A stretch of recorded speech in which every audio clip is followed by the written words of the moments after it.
Hi, everybody. It's Mike Siewruk with Insider's Edge Coaching. And we're going to start this session with an excellent lesson, actually, five of them. And they all come from the poker table. Okay. Now, you might be wondering or thinking, oh, I don't play poker or I don't gamble, but I'm going to tell you that there's plenty of similarities between winning poker players and winning traders. Okay. So I want to share those with you.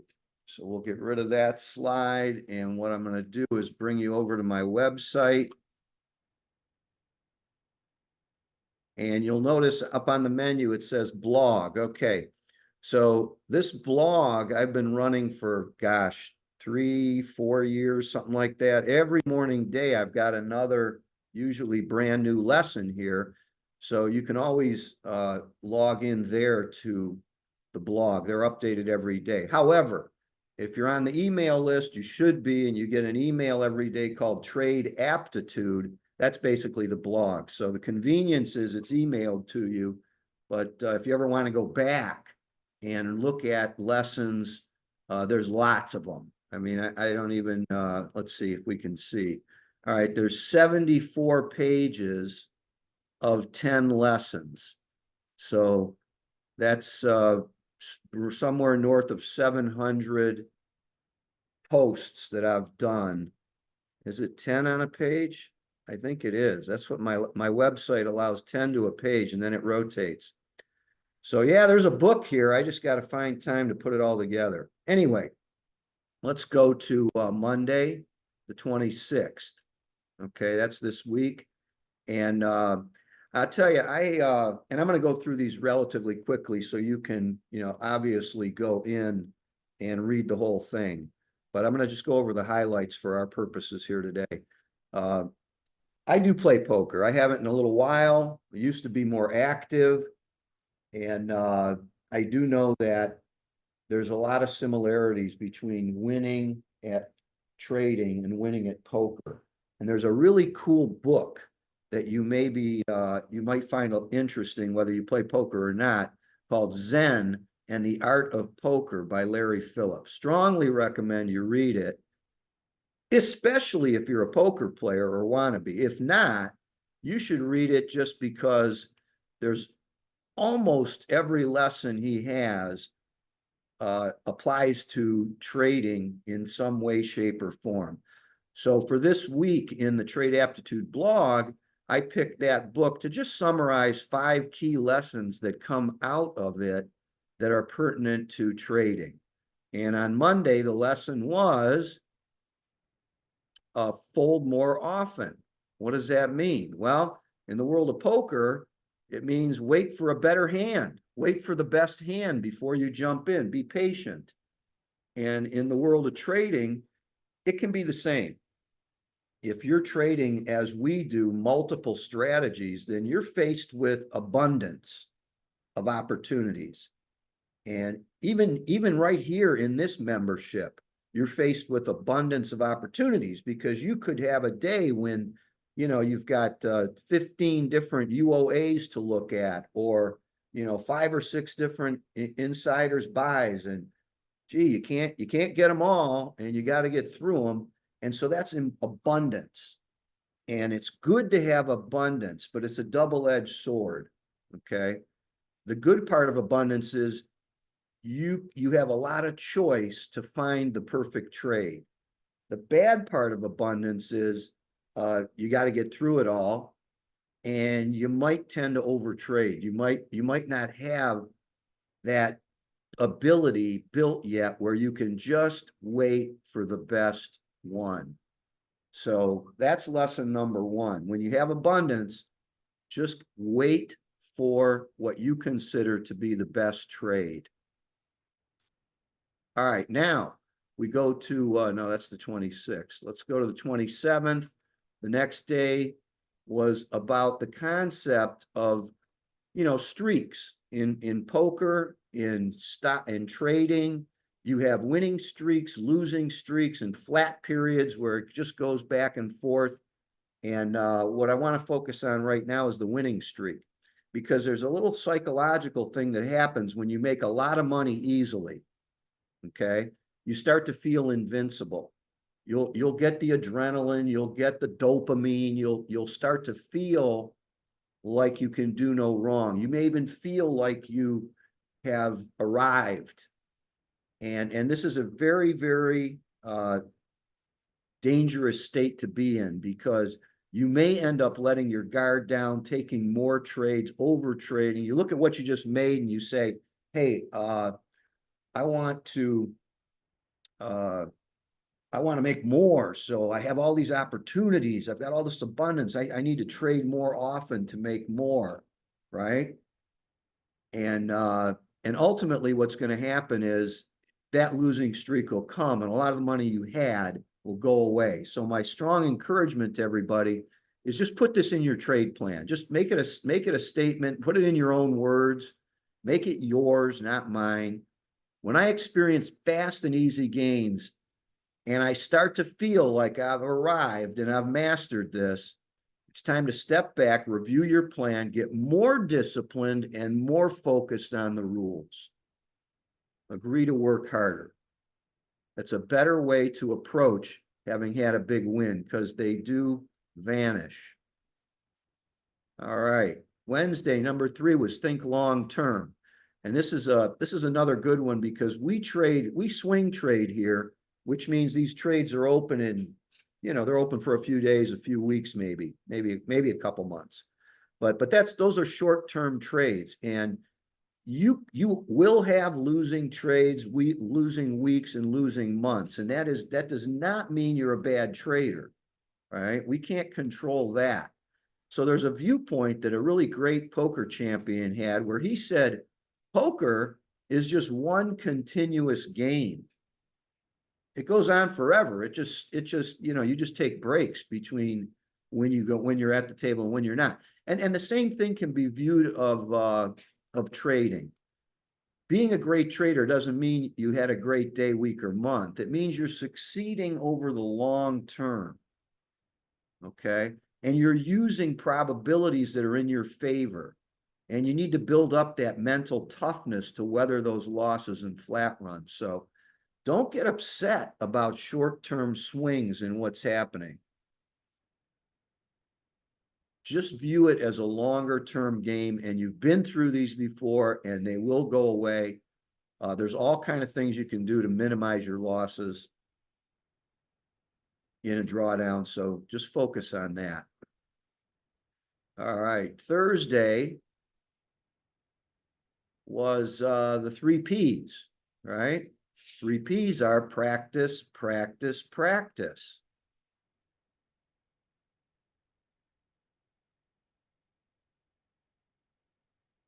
Yeah, so just think about it. If you only played poker once a month and you sat down at a table with people who played every day, you would lose unless you got extremely lucky. And we don't have an opponent when we're trading. What we have is someone on the other side of the trade who's basically saying we're wrong, because they're taking the other side of it. So the consideration of I'm putting this trade on is somebody's on the other side of it. Might they be a better trader, right? And so the way around this is to just practice.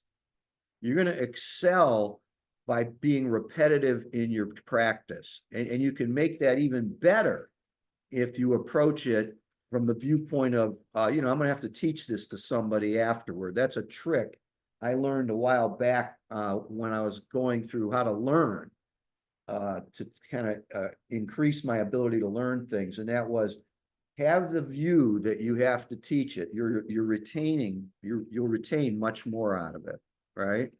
So how can you practice? Well, we take days off. We take weeks off. Make sure you stay in touch with the market every day. Doesn't mean that same day. You can review what happened. You can study the patterns. You can document all your trades, whether you took them or not. This is an easy membership to do that with, because you have a spreadsheet that you're creating of every potential trade. You're checking off the ones that you're in. You can go back to all the ones you passed on and take a look at what happened to them. So you want to do that, and you want to kind of create this equity curve that you can study. And then the other thing, not so much for this group, but if you're a day trader or you're trading outside of this group some other way, trading in simulated mode a few hours each week to test out new things is a good idea for practice as well. And then, whoops, where did we go here? And then lesson number 5 yesterday. This one, this was a great one to culminate the week with, because I really got into this, applying these rules this week in my day trading. This was on maximizing wins. So I'm going to spend a couple extra minutes on this. In poker and in trading, everybody agrees, minimize your losses, maximize your gains. You won't find anybody who won't focus on that as an overriding view of how you play the game, right? Now, I'll use the poker analogy first. Let's say, you get dealt a really strong hand right away. Your immediate reaction should be to raise the bet, to get more into the hand. And novice players tend to make the mistake of doing what they call slow betting it. They go, oh my God, I've got this winning hand here. I don't want anybody to drop out. So I'm just going to bet small, or I'm just going to call other players. I want to keep them in the game. And that's a very novice way of thinking about it. Because the problem, as you can already imagine, is you've got a few more cards coming and you might end up in second place or worse. And it has been proven statistically in poker that it's much better in the long run when you have a good hand to start raising the bet early and raising it often and pushing people out or keeping them in, whatever they choose to do.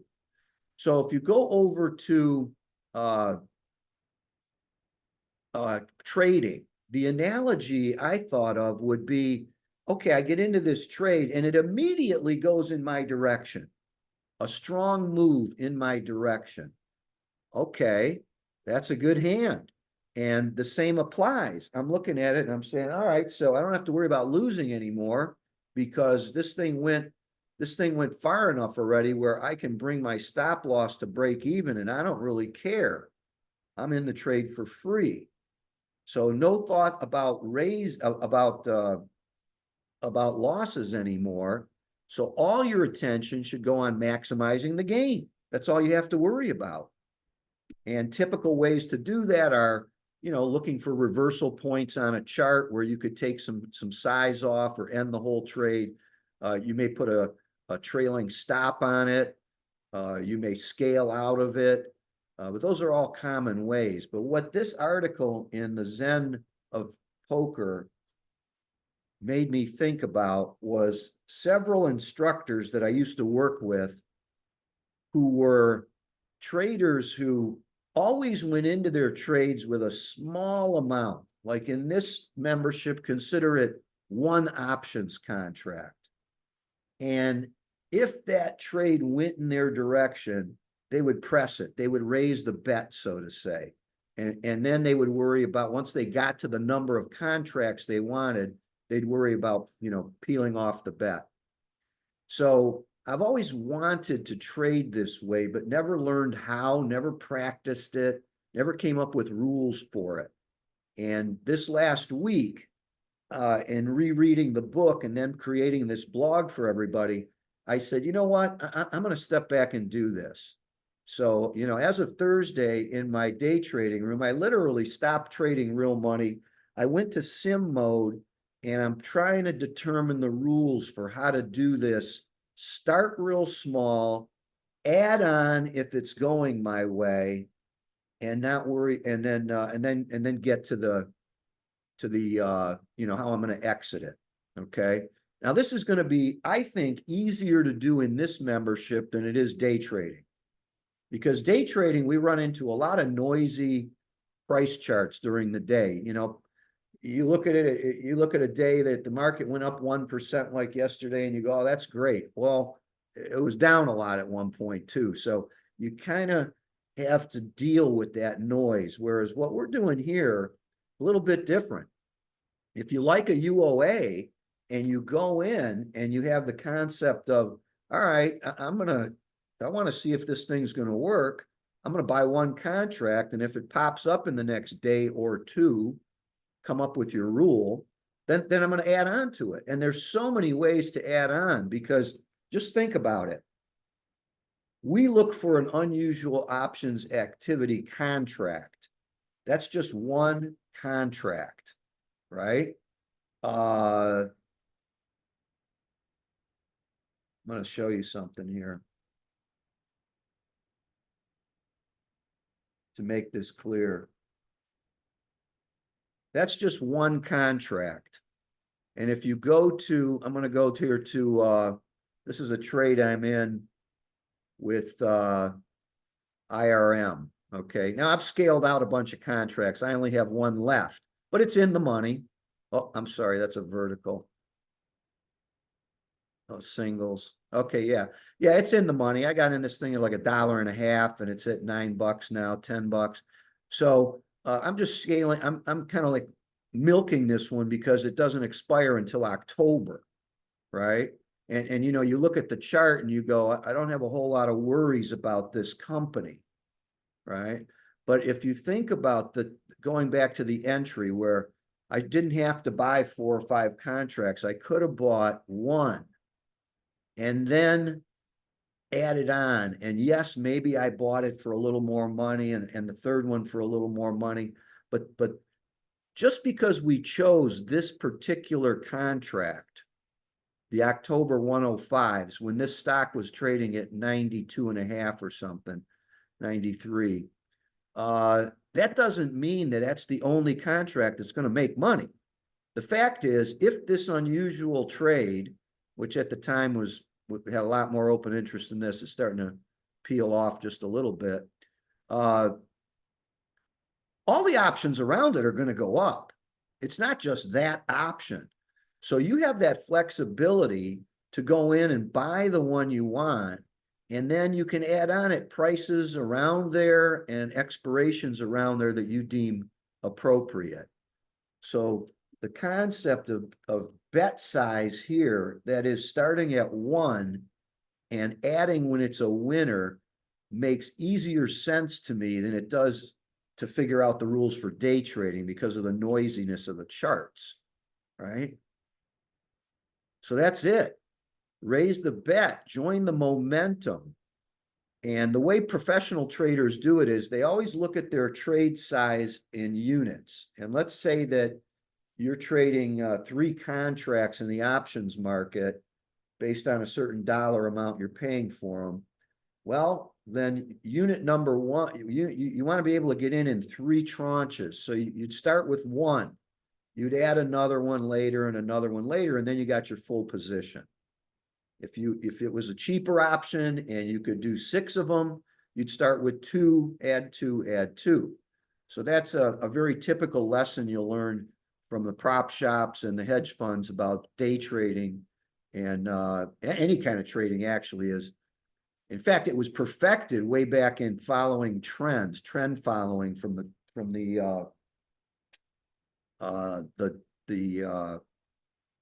what was that group?